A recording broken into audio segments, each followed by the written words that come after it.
నాయకత్వం, కేటీఆర్ గారి నాయకత్వం, జై తెలంగాణ.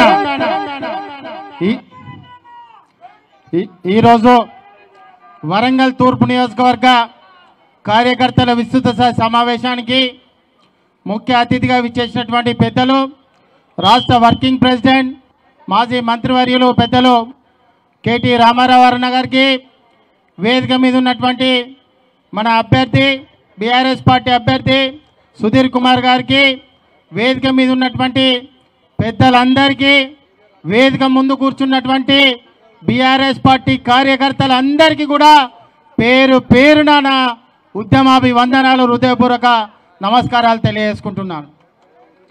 మీ అందరికి కూడా తెలుసు, ఓటమిలో గెలుపులన్నవి సహజం.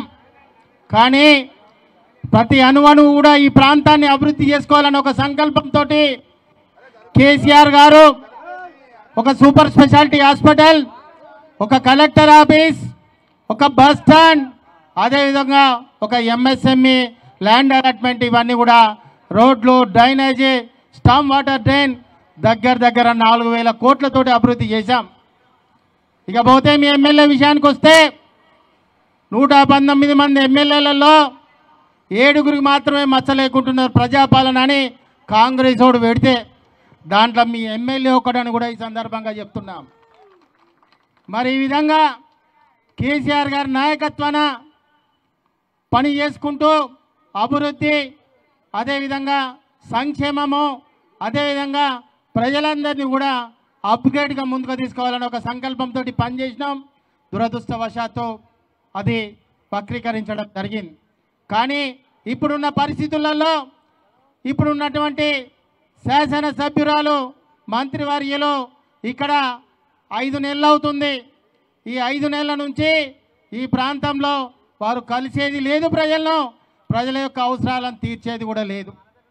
మీదికెళ్ళి నేను కష్టపడి తీసుకొచ్చినటువంటి ల్యాండ్ అలాట్మెంట్ ఎంఎస్ఎంఈకి కండువలు కప్పుకొని, శాలువలు కప్పుకొని నేను చేసినాను గొప్ప చెప్పుకుంటున్నది. అది నిరుద్యోగుల కోసం ఏర్పాటు చేసినటువంటి ఎంఎస్ఎంఈ రాష్ట్ర ప్రభుత్వం, కేసీఆర్ గారు ఆ ల్యాండ్ని ఐడెంటిఫై చేసి కేటీఆర్ గారు దాన్ని ముందుకు తీసుకుపోవడం జరిగింది. మరి ఇంత గొప్పగా ఈ ప్రాంతం కోసం ఆలోచించినప్పుడు ఇక్కడ ప్రజలందరూ కూడా తెలుసు, నీళ్ళ వసతి ఇబ్బందిగా ఉంది, కరెంటు పోతా ఉన్నది, నానా ఇబ్బందులు పోతున్నారు. మరిగా 420 420 వాగ్దానాలన్నీ కూడా మా రామన్న చెప్తాడు. ఎందుకంటే అవి వారు చెప్తేనే చాలా గొప్పగా ఉంటుంది.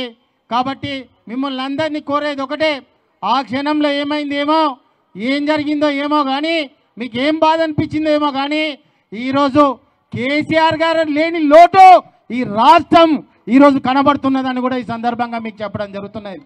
చాలామంది కూడా వాళ్ళ అవసరాలకు వివిధ రాజకీయ పార్టీలలో కానీ వివిధ కోణాలలో కానీ వచ్చారు, ఇప్పుడు తిరిగి పోతున్నారు.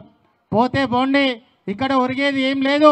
నికాసైన కార్యకర్తలున్నారు, వీళ్ళే రేపు భవిష్యత్తు నాయకులు, వీళ్ళే ఈ పార్టీని కాపాడుకుంటారని కూడా ఈ సందర్భంగా తెలియజేసుకుంటూ, ఏది ఏమైనా కానీ మా రామన్న నేను ఓడిపోయిన తర్వాత మొట్టమొదటి నియోజకవర్గ విస్తృత స్థాయి సమావేశానికి వచ్చినందుకు వారికి ప్రత్యేక కృతజ్ఞతలు తెలుపుకుంటూ, ఇప్పుడు వారి యొక్క అమూల్యమైన సందేశాన్ని ప్రజలకు అందించాల్సిందిగా కోరుతున్నాను.